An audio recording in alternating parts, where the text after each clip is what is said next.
Hello students, कैसे हैं आप सभी लोग। मैं हूं Puja Singh and welcome back to my channel accounting master class.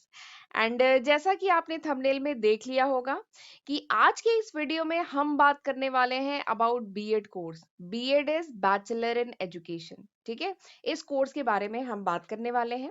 Actually बहुत सारे स्टूडेंट्स मुझसे पूछ रहे थे कि मैम हम इस कोर्स में एडमिशन ले सकते हैं, इसकी एलिजिबिलिटी क्या होती है, एग्जाम कब होता है, कैसे होता है, एग्जाम का पैटर्न क्या है, क्या फीस स्ट्रक्चर होता है, जॉब प्रोस्पेक्ट क्या है, सैलरी कितनी मिलेगी। और ये जो टीटी एग्जाम होते हैं ना, यूपी टैट, सी टैट और भी बहुत सारे होते हैं, के टैट, ठीक है, एपी टैट, बहुत सारे टैट एग्जाम होते हैं। तो ये सब क्या होते हैं, ठीक है, क्या इंपॉर्टेंस है इनकी, प्लस और भी बहुत सारे डाउट थे बच्चों के, बहुत सारी क्वेरीज थी मेरे पास। तो वही मैंने इसीलिए एक सेपरेट वीडियो बनाया है ताकि मैं आपके जितने भी डाउट है ना इस कोर्स से रिलेटेड वो क्लियर कर सकूं। ठीक है, तो चलिए फिर आज का वीडियो हम स्टार्ट करते हैं। तो BEd course, BEd is bachelor in education. It's a 2 year undergraduate professional course. ये 2 साल का अंडर ग्रेजुएट बैचलर प्रोग्राम है and it's a professional course. ठीक है, तो अगर स्टूडेंट को टीचिंग फील्ड में जाना है, अगर स्टूडेंट को टीचिंग में इंटरेस्टेड है, then he has to do this course. उसको बीएड करना होगा। ठीक है, अगर आप स्कूल टीचिंग में इंटरेस्टेड हैं, अगर आप प्राइमरी स्कूल में पढ़ाना चाहते हैं, सेकेंडरी स्कूल में पढ़ाना चाहते हैं, सीनियर सेकेंडरी स्कूल में पढ़ाना चाहते हैं, then you have to do this course. BEd course करना होगा। ठीक है, एनसीटीई, एनसीटीई दैट इज, ये देखिए लिखा है मैंने, एनसीटीई यानी national council of teaching education ने मैंडेटरी किया है कि अगर कोई कैंडिडेट प्राइमरी स्कूल या सेकेंडरी स्कूल में पढ़ाना चाहता है, then he must do BEd. उसे बीएड करना होगा। ठीक है, अच्छा, सीनियर सेकेंडरी मतलब होता है 11th 12th। ठीक है, सेकेंडरी यानी 10th तक, प्राइमरी यानी 1 to 5, फिर सेकेंडरी यानी 10th तक, सीनियर सेकेंडरी यानी 11th 12th। ठीक है, 11th 12th के लिए बीएड कंपलसरी नहीं है। ठीक है, उसके लिए मास्टर्स जरूरी है प्लस कुछ और डिग्री। ठीक है, बीएड कंपलसरी नहीं है एज पर एनसीटीई, लेकिन आप बीएड कर लेंगे तो अच्छा रहेगा। ठीक है, 11th 12th में पढ़ाने के लिए BEd is not compulsory as per NCTE, national council of teaching education. ठीक, अब बीएड कौन कर सकता है? तो बीएड के लिए you have to be undergraduate. आपके पास बैचलर डिग्री होनी चाहिए, you have to be graduate. आप ग्रेजुएट होने चाहिए विद 50 और 55%। अलग अलग यूनिवर्सिटी का अलग अलग क्राइटेरिया है। 50% भी कुछ यूनिवर्सिटी का क्राइटेरिया है, कुछ यूनिवर्सिटी का 55% क्राइटेरिया है। तो अगर आपने किसी रिकॉग्नाइज यूनिवर्सिटी से ग्रेजुएशन किया हुआ है, चाहे आर्ट्स में, चाहे साइंस में, चाहे कॉमर्स में, चाहे एग्रीकल्चर में किया हुआ है, then you can apply for this course. आप बीएड कर सकते हैं।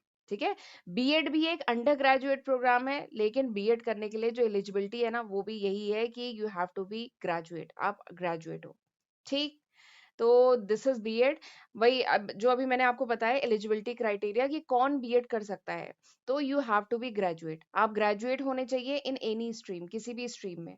ठीक, 50 या 55% मिनिमम मार्क्स होने चाहिए। अलग अलग यूनिवर्सिटी का अलग अलग क्राइटेरिया है। ठीक, और अगर मैं एज लिमिट की बात करूं तो देयर इज नो एज बार, कोई ऐसा एज बार नहीं है। तो ये कितनी अच्छी बात है ना। 40 इयर्स, 45 इयर्स सभी लोग बीएड कर सकते हैं। तो देयर इज नो एज बार, कोई एज बार नहीं है, बीएड सब कर सकते हैं। ठीक, और अगर मैं मोड की बात करूं कि बीएड किस किस मोड में होता है, तो आप रेगुलर बीएड भी कर सकते हैं। बहुत सारे लोग होते हैं जो पार्ट टाइम बीएड करते हैं, जो ऑलरेडी किसी स्कूल में पढ़ा रहे होते हैं। ठीक है, उनकी जॉब लग जाती है, स्कूल में पढ़ा रहे होते हैं और पार्ट टाइम में बीएड कर रहे होते हैं। डिस्टेंस मोड से बीएड कर सकते हैं, ऑनलाइन बीएड भी होते हैं। ठीक है, तो ये डिफरेंट मोड्स हैं जिसके थ्रू आप बीएड कर सकते हैं।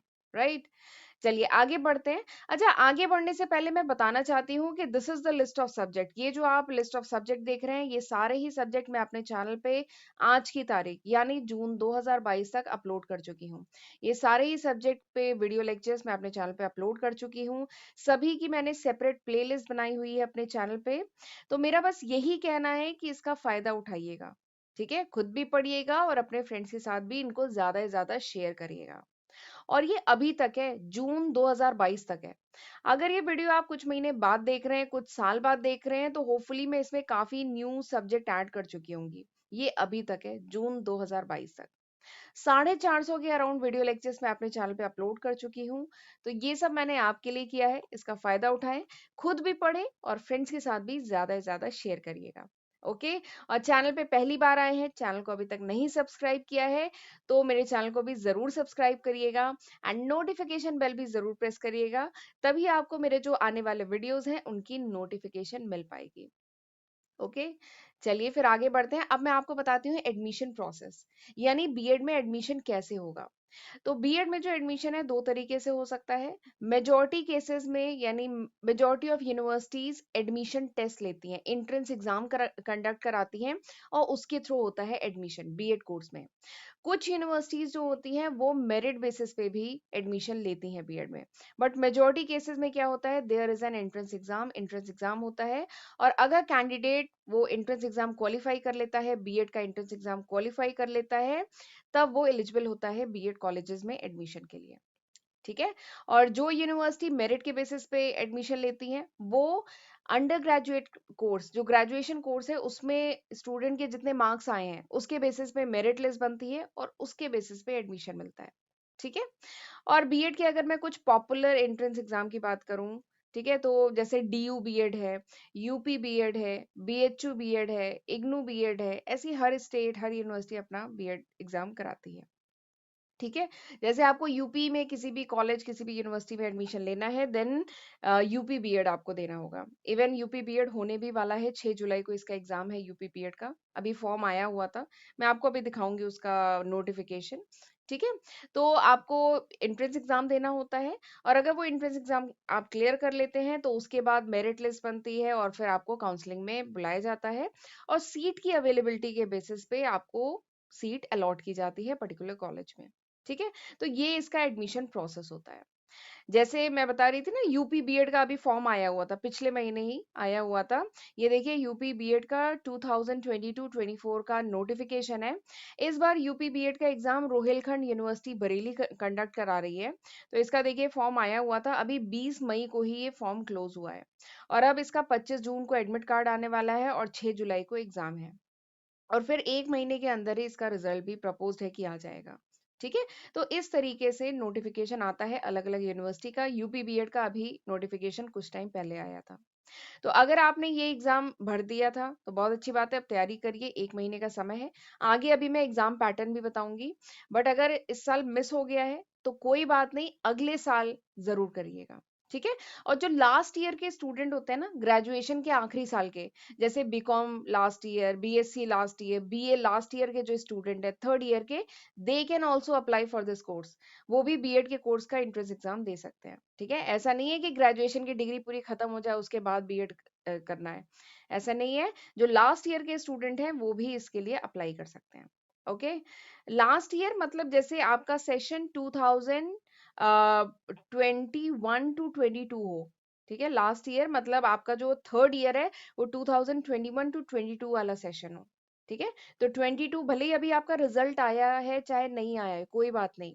अभी जो एग्जाम बीएड का मतलब ये जो नोटिफिकेशन आया था, आप अगर थर्ड ईयर आपने एग्जाम दे दिया है, भले ही रिजल्ट नहीं आया है या एग्जाम चल रहा है, तो भी आप इस कोर्स के लिए अप्लाई कर सकते हैं।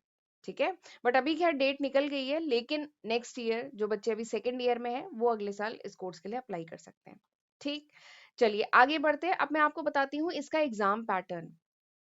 तो वैसे तो अलग अलग यूनिवर्सिटी अपना अलग अलग एग्जाम पैटर्न डिसाइड करती है। ठीक है। बट जो बेसिक, जो कॉमन एग्जाम पैटर्न है वो क्या रहता है वो मैं आपको बता देती हूँ। तो इसका जो पेपर होता है वो 3 से 4 सेक्शंस में डिवाइडेड होता है बीएड एंट्रेंस एग्जाम का। एक पेपर लैंग्वेज प्रोफिशिएंसी का होता है। ठीक है।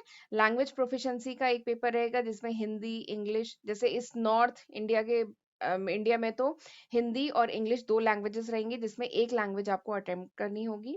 फिर आपका एक पेपर होता है on journal awareness. Journal awareness कह लीजिए, जनरल नॉलेज कह लीजिए, या रीजनिंग एप्टीट्यूड। इस पे आपके दो पेपर होंगे, चाहे रीजनिंग एप्टीट्यूड का अलग पेपर करा लें और जनरल अवेयरनेस का अलग करा लें यूनिवर्सिटी। ठीक है। तो दो पेपर आपके इस टॉपिक पे होते हैं। और फिर जो लास्ट पेपर, फोर्थ पेपर होता है, वो आपका डोमेन नॉलेज, जो मेन सब्जेक्ट है उस पे आपका एक पेपर होता है। ठीक है। आप अगर साइंस स्ट्रीम के हैं, आर्ट्स के हैं, कॉमर्स के हैं, एग्रीकल्चर के हैं, तो उस पे आपका एक पेपर होता है। ठीक है। तो ये आपके चार, बेसिकली 3 से 4 पेपर बीएड एंट्रेंस एग्जाम में होते हैं। ठीक, जैसे इस बार जो यूपी बीएड का एग्जाम होने वाला है, जो 6 जुलाई को यूपी बीएड का एग्जाम होने वाला है, उसका मेरे पास है नोटिफिकेशन। तो वो मैं आपको थोड़ा सा समझा देती हूँ किस तरीके से है। जैसे एक मॉर्निंग शिफ्ट और एक आफ्टरनून शिफ्ट, दो शिफ्ट में पेपर होगा। ठीक है, मॉर्निंग शिफ्ट में दो पेपर्स होंगे, एक जनरल नॉलेज का पेपर है और एक लैंग्वेज का पेपर है। लैंग्वेज हिंदी और इंग्लिश, दो लैंग्वेज दी रहेगी, आपको एक लैंग्वेज अटेम्प्ट करनी है। ठीक, और हर पेपर में 50-50 क्वेश्चन होंगे। जनरल नॉलेज में भी 50 क्वेश्चन है और लैंग्वेज में भी 50 क्वेश्चन है। हर क्वेश्चन 2 नंबर का होगा। तो टोटल अगर मार्क्स की बात करें तो हर पेपर यानी 100-100 नंबर का हुआ। तो मॉर्निंग शिफ्ट में 200 नंबर के पेपर होंगे। ठीक है, और ये 3 घंटे का होगा। फिर ऐसे ही आफ्टरनून शिफ्ट है। आफ्टरनून शिफ्ट में एक पेपर होगा जनरल एप्टीट्यूड टेस्ट का, उसमें भी 50 क्वेश्चन होंगे, 2 नंबर का एक क्वेश्चन होगा। तो 100 नंबर के पूरे होंगे। और एक पेपर आपका मेन जो डोमेन सब्जेक्ट है उससे होगा। ठीक है, तो ये भी 100 मार्क्स का हुआ। और फिर टोटल आपके 200 नंबर के होंगे और ये भी 3 घंटे का है। ठीक, तो इस तरीके से मॉर्निंग और आफ्टरनून शिफ्ट में पेपर होने वाला है यूपी बीएड का। और खास बात है कि इसमें नेगेटिव मार्किंग है, तो थोड़ा सा ध्यान देके आपको करना है पेपर। 1/3 1/3 की नेगेटिव मार्किंग है। ठीक है, तो ये है यूपी बीएड एग्जाम का एग्जाम का जो पैटर्न है, पेपर का जो स्ट्रक्चर है वो कुछ इस टाइप का है। ठीक है, अलग अलग यूनिवर्सिटी का अलग अलग एग्जामिनेशन का स्ट्रक्चर रहता है, बट बेसिक यही रहता है, यही पेपर, यही नॉलेज वो चेक करते हैं। एक लैंग्वेज चेक करनी है, एक आपका मेन जो डोमेन सब्जेक्ट है वो चेक करना है, प्लस जर्नल अवेयरनेस चेक करनी है। ठीक है, और अगर मैं फीस की बात करूं तो जो फीस है it varies from university to university, college to college. जो बीएड की फीस है वो वेरी करती है। इट डिपेंड कि आपने गवर्नमेंट कॉलेज में एडमिशन लिया है कि प्राइवेट कॉलेज में ले रहे हैं admission, plus mode of education क्या है, मतलब रेगुलर कोर्स में ले रहे हैं कि प्राइवेट कोर्स में ले रहे हैं, करस्पॉन्डेंस में ले रहे हैं। ठीक है, तो उसके अकॉर्डिंग बीएड की फीस वेरी करती है। बट अगर मैं मोटा मोटा बताऊं तो बीएड की फीस जो है ना, दोनों साल की मिला के 70,000 से लेकर के 2 लाख तक, दोनों साल की मिला के 70,000 से लेकर 2 लाख तक बीएड की फीस होती है। जैसे मुझे यूपी बीएड का आइडिया है, यूपी बीएड का जो एग्जाम है उसमें, उसके थ्रू जब आप एडमिशन लेंगे किसी कॉलेज में, तो उसकी जो फीस है ना, दोनों साल की मिला के वो होती है 81,250। ठीक है, लास्ट ईयर थी 81,250, दोनों साल की मिला के। ठीक, तो हम कह सकते हैं अप्रोक्सीमेटली 80,000 उसकी फीस होती है। वो उसमें थोड़ा सा ऊपर नीचे 1-2,500 ऊपर नीचे हो सकता है। ठीक है, बट लास्ट ईयर थी 81,250, तो ये बीएड की फीस है। अगर मैं आज इसके करिकुलम या सब्जेक्ट की बात करें कि बीएड में हम पढ़ते क्या है, ठीक है, तो बीएड का जो एग्जाम होगा जब आप बीएड में एडमिशन ले लेंगे, ठीक है, तो उसका एग्जाम ईयरली एग्जाम भी होता है। कुछ यूनिवर्सिटी ईयरली एग्जाम कराती हैं और कुछ सेमेस्टर सिस्टम होता है, 6-6 महीने पे एग्जाम होते हैं। ठीक, अब एक चीज है, देखिए, एक टीचर को क्या पढ़ाना है वो तो उसने स्कूल टाइम में, ग्रेजुएशन टाइम में पढ़ लिया है अच्छे से, लेकिन कैसे पढ़ाना है ये बीएड में पढ़ाया जाता है। ठीक है, बीएड में बच्चों के मन में बहुत बड़ा एक सवाल आता है कि बीएड में हम पढ़ते क्या है। तो बीएड में बेसिकली टीचिंग एप्टीट्यूड पढ़ाया जाता है कि पढ़ाना कैसे है, लर्निंग प्रोसेस कैसे करना है, कैसे लर्निंग होगी, चाइल्ड साइकोलॉजी को समझना, बच्चों को समझना, क्योंकि जब तक बच्चों को नहीं समझ पाएंगे उन्हें पढ़ा कैसे पाएंगे। एक कंडक्टिव, एक सूटेबल इन्वायरमेंट क्लासरूम में क्रिएट करना ताकि बच्चों को अच्छे से पढ़ाया जा सके। तो ये सारी ही चीजें प्लस बहुत सारी एक्टिविटी, एक्सपेरिमेंट्स कैसे होंगे, एक्टिविटी कैसे होगी, ठीक है, लेसन प्लान कैसे बनेंगे। लेसन प्लान बेसिकली क्या होता है, लेक्चर लेने से पहले पूरी प्लानिंग होती है। ठीक है, तो वो सब कैसे बनेंगे, और बहुत सारी activities, NCC, scout and guide, और बहुत सारी एक्टिविटीज होती हैं बीएड में। तो बीएड में ये सब होता है। स्कूल एथिक्स क्या होता है, करिकुलम डेवलप कैसे किया जाता है, क्लासरूम कैसे मैनेज की जाती है, एक कंडक्टिव सूटेबल एनवायरनमेंट क्लास में कैसे क्रिएट किया जाता है, बच्चे को कैसे समझे, चाइल्ड साइकोलॉजी कैसे समझे। इसीलिए बीएड में एक साइकोलॉजी का भी पेपर पढ़ा जाता है। तो ये सारी ही चीजें, लर्निंग क्या होती है, लर्निंग प्रोसेस कैसे होता है, तो ये सारी चीजें बीएड में पढ़ी जाती है।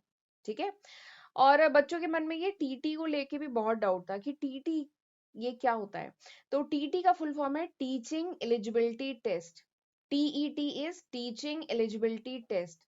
तो बीएड कंप्लीट करने के बाद अगर स्टूडेंट जो है गवर्नमेंट स्कूल में पढ़ाना चाहता है, ठीक है, केवी जो केंद्रीय विद्यालय होते हैं या जो सर्वोदय विद्यालय होते हैं उनमें अगर पढ़ाना चाहता है, then the student must have clear TET exam. तब स्टूडेंट को टीटी एग्जाम में अपियर होना है और उसे क्वालिफाई करना होगा। ठीक है, बहुत सारे टीटी एग्जाम होते हैं, जैसे एक होता है सी टैट यानी central TT all over India, ठीक है, सेंट्रल टीटी। फिर एक यूपी टीटी का एग्जाम होता है, उत्तर प्रदेश टीटी। फिर एक एपी टीटी, एक टीएस टीटी यानी तेलंगाना स्टेट टीटी, एक केरला टीटी। तो टीटी के एग्जाम बहुत सारे होते हैं, स्टेट वाइज होते हैं, और एक सेंट्रल टीटी है, सी टैट जिसे कहते हैं। ठीक है। तो अगर गवर्नमेंट स्कूल के लिए आप देख रहे हैं, बीएड क्लियर करने के बाद आप गवर्नमेंट स्कूल में पढ़ाने के लिए देख रहे हैं, then you have to clear this TET exam, teaching eligibility test आपको क्लियर करना होगा। ठीक है। और आपको पता है ये जो बीएड कोर्स है, ये मैं इतने इंटरेस्ट के साथ आपको क्यों बता रही हूँ, क्योंकि मैंने भी बीएड किया हुआ है। वैसे मैं कॉलेज में पढ़ाती हूँ, तो हमें बीएड करने की ऐसी कोई रिक्वायरमेंट नहीं होती है। कॉलेज टीचिंग के लिए you have to do UGC NET. आपको यूजीसी नेट का एक तो मास्टर्स होना चाहिए, और यूजीसी नेट का जो एग्जाम है वो क्लियर करना चाहिए, प्लस पीएचडी होना चाहिए। ठीक है। तो कॉलेज टीचिंग के लिए ये रिक्वायर्ड है। लेकिन क्योंकि मुझे पढ़ना और पढ़ाना दोनों बहुत पसंद है, तो इसीलिए मैंने बीएड भी किया हुआ है। और मैंने ये जो सी टैट का एग्जाम है ना, ये भी 2 बार क्लियर किए हुए हैं। तो ये सब बहुत खैर इजी है, ऐसा कोई टफ नहीं है। ठीक है। तो बहुत आसान है, बहुत आसानी से कर सकते हैं।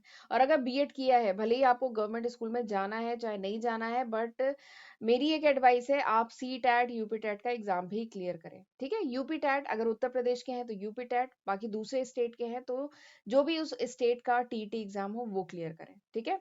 भले ही रिक्वायरमेंट हो चाहे ना हो, भले ही अभी आपको किसी गवर्नमेंट स्कूल में जाना हो चाहे ना जाना हो। ठीक है। जैसे मुझे भी ऐसा कोई गवर्नमेंट स्कूल में, पहले तो मुझे स्कूल टीचिंग में ऐसा कुछ नहीं जाना है, और गवर्नमेंट स्कूल्स में भी नहीं जाना है। लेकिन यू नेवर नो कब कौन सी डिग्री काम आ जाए। ठीक है। तो इसलिए उसको मेरी एक एडवाइस है कि टीटी अगर बीएड किया है तो टीटी का एग्जाम भी जरूर दीजिएगा। ठीक है। यू नेवर नो कब गवर्नमेंट की बम्पर वैकेंसी आ जाए और आप अप्लाई कर सकें। ठीक।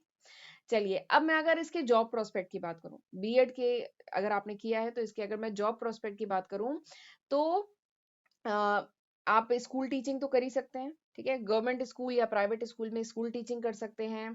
आप एजुकेशनल काउंसलर बन सकते हैं, बीएड करने के बाद एजुकेशनल काउंसलर बन सकते हैं, या बीएड करने के बाद आप फर्दर पढ़ाई कर सकते हैं, आप एमएड कर सकते हैं, मास्टर्स इन एजुकेशन कर सकते हैं। ठीक है। और वहां से फिर एजुकेशनल रिसर्च में जा सकते हैं, पीएचडी कर सकते हैं उसके आगे। ठीक है। एजुकेशन फील्ड में रिसर्च कर सकते हैं, या you can be a tutor, आप एक ट्यूटर बन सकते हैं। क्योंकि बीएड में हम पढ़ते हैं कि हमें कैसे बच्चों को पढ़ाना है। ठीक है। तो आप एक ट्यूटर बन सकते हैं। तो इसके जॉब प्रोस्पेक्ट बहुत सारे हैं। ठीक। तो अगर टीचिंग में इंटरेस्ट है, then you have to do BEd, BEd करना चाहिए। ठीक। अब आती है बात इसकी सैलरी की। सबसे इम्पोर्टेंट टॉपिक है, सैलरी कितनी होती है। बच्चे भी बहुत पूछते हैं, मैडम सैलरी कितनी मिलेगी बीएड करने के बाद। ठीक है। तो अगर मैं सैलरी की बात करूँ ना, तो जो बीएड की सैलरी है वो, इसमें देखिए मैंने कुछ भी नहीं लिखा है, मैंने इसमें कुछ नहीं लिखा है इसलिए क्योंकि जो बीएड की सैलरी है ना, वो 5,000 से लेके 2 लाख तक हो सकती है। ठीक है। इट ऑल डिपेंड कि how much interest you have in teaching, आपको कितना इंटरेस्ट है पढ़ाने में, आपकी टीचिंग स्किल कितनी है। ठीक है। आपकी टीचिंग स्किल कैसी है, कितना हार्ड वर्क करने के लिए आप रेडी हैं। ठीक है। आपका आपके सब्जेक्ट पे कितना कमांड है। इन सारे ही फैक्टर पे डिपेंड करता है कि आपकी सैलरी कितनी होगी। ठीक है। तो जहां तक सैलरी की बात है ना, सैलरी वेरीज, सैलरी वेरी करती है। मैं 5,000 मतलब जिनको मिलता है मैं उनको भी जानती हूँ, ऐसे टीचर्स को जो 5,000, क्योंकि उन्होंने अभी शुरू किया है। खैर ठीक है, अभी ब्रेक नहीं मिल पाया, अच्छा ब्रेक नहीं मिल पाया, तो 5,000 की मतलब मिनिमम क्या लीजिए मिलता है, बट मैक्सिमम में 2 लाख तक मिल सकता है आराम से। ठीक है। बट उसके लिए हमारे अंदर वो क्वालिटी होनी चाहिए कि फिर स्कूल इतना पे करे। ठीक है। और प्लस साथ में बहुत अच्छा एक ऑप्शन है कि ट्यूशन भी तो पढ़ा सकते हैं, स्कूल टीचिंग के साथ शाम को ट्यूशन के बैचेस भी लिए जा सकते हैं। तो सैलरी की तो मतलब कुछ प्रोफेशन ऐसे होते हैं ना जिनकी रिटायरमेंट नहीं होती है। ठीक है। जैसे डॉक्टर का प्रोफेशन हुआ, लॉयर का प्रोफेशन हुआ, ऐसे ही टीचर्स का भी प्रोफेशन है, इनकी रिटायरमेंट नहीं है, और जितनी मेहनत करेंगे उतना कमाएंगे। ये प्रोफेशन ऐसा है। ठीक है। तो if you are ready to do hard work, अगर आप हार्ड वर्क करने के लिए रेडी हैं, अगर आपका आपके सब्जेक्ट पे बहुत अच्छा कमांड है, अगर टीचिंग स्किल बहुत अच्छी है, ठीक है, आप पढ़ाने में बहुत इंटरेस्टेड है, तब सैलरी का तो सोचिए ही नहीं, सैलरी तो बहुत है इस फील्ड में। ठीक है। तो सैलरी का डाउट मेरे ख्याल से अब क्लियर हो गया होगा। चलिए आगे कुछ और क्वेरीज आ रही है बच्चों की कि can I get a teaching job without BEd, क्या बिना बीएड किए भी टीचिंग जॉब मिलती है। तो बता दूं, हाँ मिलती है। ठीक है। जैसे अब तो स्कूल बहुत सारे हो गए ना, तो छोटे छोटे जो नए स्कूल से स्टार्ट हुए हैं वो बिना बीएड किए हुए, विदाउट बीएड भी कैंडिडेट अपने यहाँ रिक्रूट करते हैं। बट एक चीज है कि फिर उनकी जो सैलरी होती है ना, वो एज पर ग्रेड नहीं होती है। अगर आप बिना बीएड के टीचिंग जॉब में जाते हैं तो आपकी जो सैलरी होगी ना, that will not be as per grade, वो ग्रेड के अकॉर्डिंग नहीं होगी। ठीक है, और परमानेंट भी आप नहीं हो पाएंगे। तो इसलिए बेटर है बीएड करने के बाद ही टीचिंग में जाना चाहिए। बट एक चीज ऐसी भी है, मैंने बहुत देखा है कि जो स्कूल के टीचर्स हैं, ठीक है, उन्होंने बीएड अभी किया नहीं है लेकिन दे आर टीचिंग, बट उसके साथ में वो पार्ट टाइम में बीएड कर रहे हैं, तो ये भी एक बहुत अच्छा ऑप्शन है। आपकी जॉब भी साथ में चल रही है जिससे आपको टीचिंग एक्सपीरियंस हो रहा है। बट भले ही चलिए सैलरी थोड़ी कम है, लेकिन साइड में आप पार्ट टाइम में बीएड कर रहे हैं। ठीक है। और बीएड जो है 2 साल का कोर्स है, वो मतलब 2 साल कैसे निकल जाते हैं वो पता भी नहीं चलते हैं। ठीक है। तो ऐसा भी मैंने देखा है, तो आप बिना बीएड के भी कर सकते हैं, लेकिन उसमें फिर सैलरी कम होगी, ग्रेड के अकॉर्डिंग सैलरी नहीं होगी। ठीक। दूसरी जो क्वेरी मेरे पास आ रही है कि will I get the government teaching job after passing BEd? BEd clear करने के बाद क्या हमें गवर्नमेंट टीचिंग जॉब मिल जाएगी? तो अभी मैंने बताया था कि गवर्नमेंट जॉब के लिए you have to clear TET exam, आपको टीईटी एग्जाम क्लियर करना होगा। ठीक है। बीएड करने के बाद टीईटी एग्जाम क्लियर करना होगा, तभी आपको गवर्नमेंट जॉब मिल पाएगी। तो गवर्नमेंट जॉब के लिए अगर आप देख रहे हैं तो you have to clear TET exam. ठीक। वैसे मेरा एक सजेशन है कि गवर्नमेंट जॉब नहीं, अगर प्राइवेट जॉब के लिए भी देख रहे हैं तो भी टीटी एग्जाम क्लियर करिए। क्योंकि मैं अभी पिछले वीडियो में ही मैंने एक बात कही थी कि अपने सीवी को हमें दूसरे के सीवी से डिफरेंट बनाना है। हमारे सीवी में कुछ ना कुछ ऐसी खास बात होनी चाहिए जो दूसरे कैंडिडेट के सीवी में नहीं है। तो बीएड तो लाखों बच्चे करके निकलते हैं, लाखों बच्चे हर साल बीएड करके निकलते हैं। तो कोई स्कूल आपको क्यों ले? ठीक है, तो आपके अंदर कुछ होना चाहिए ना, आपके सीवी में कुछ होना चाहिए, आपके अंदर कुछ होना चाहिए। तो अगर आप सी टैट, यूपी टैट ये सब एग्जाम क्लियर करे रहेंगे, भले ही अभी कोई गवर्नमेंट वैकेंसी के लिए हम नहीं अप्लाई कर रहे हैं, बट अगर क्लियर किए रहेंगे तो आपके सीवी में वो लिखा रहेगा, विच मतलब जिससे वो आपको बाकी कैंडिडेट से अलग करेगा। ठीक है। तो भले ही आप गवर्नमेंट जॉब के लिए अप्लाई कर रहे हैं चाहे नहीं कर रहे हैं, उसके लिए आप सोच रहे हैं चाहे नहीं सोच रहे हैं, बट बीएड करने के बाद लगे हाथ टीटी एग्जाम भी दीजिए। मैंने भी दिया था, मेरा बीएड क्लियर नहीं हुआ था उस समय। जब मैंने बीएड किया था तो उस टाइम बीएड 1 ईयर का होता था, मैंने 2014-15 वाले बैच में किया है। तो उस टाइम बीएड 1 ईयर का था, वो आखिरी बैच था। उसके बाद बीएड 2 ईयर प्रोग्राम हो गया। ठीक है। तो मैंने तब किया था, तो उस समय भी बीएड अभी मेरा फाइनल एग्जाम हुआ नहीं था, उससे पहले ही एक टीटी का सी टैट का एग्जाम निकला था। अक्टूबर में एग्जाम था और सी टैट मेरा सितंबर में था। तो मैंने वो सी टैट का एग्जाम दिया और वो क्लियर भी हो गया। फिर उसके बाद 1 साल बाद फिर से मन किया कि नहीं ये नंबर कम है, क्वालिफाई हो गया था बट लगा कि नहीं ये नंबर कम है और आ सकते हैं, तो दोबारा एक बार फिर से मैंने सी टेट का एग्जाम दिया, फिर से क्लियर हो गया। तो मेरे पास 2 सी टेट के सर्टिफिकेट हैं और एग्जाम बहुत ईजी होता है सी टेट का, कोई टेंशन नहीं लेना, पर देना जरूर। ठीक है, दीजिएगा जरूर। तो यही एडवाइस है। और बाकी बीएड का कोर्स मुझे बहुत पसंद है, भले ही आप अभी टीचिंग में जाने का नहीं सोच रहे हैं, भले ही आप अभी कॉर्पोरेट में जॉब कर रहे हैं या फिर कॉलेज में पढ़ा रहे हैं, ठीक है, या कोई भी दूसरा आप बिजनेस का सोच रहे हैं, लेकिन बीएड अगर अगर टीचिंग में इंटरेस्ट है तो बीएड जरूर करें, ये मैं एक सजेशन दूंगी। ठीक है। तो चलिए, this was all about today's video, ये था पूरा आज का वीडियो का कंटेंट। आई होप आज जो मैंने बीएड के बारे में बताया है वो आपके लिए हेल्पफुल रहा होगा। ठीक है। तो फिर चलिए अब हम मिलते हैं अगले वीडियो में। God bless you.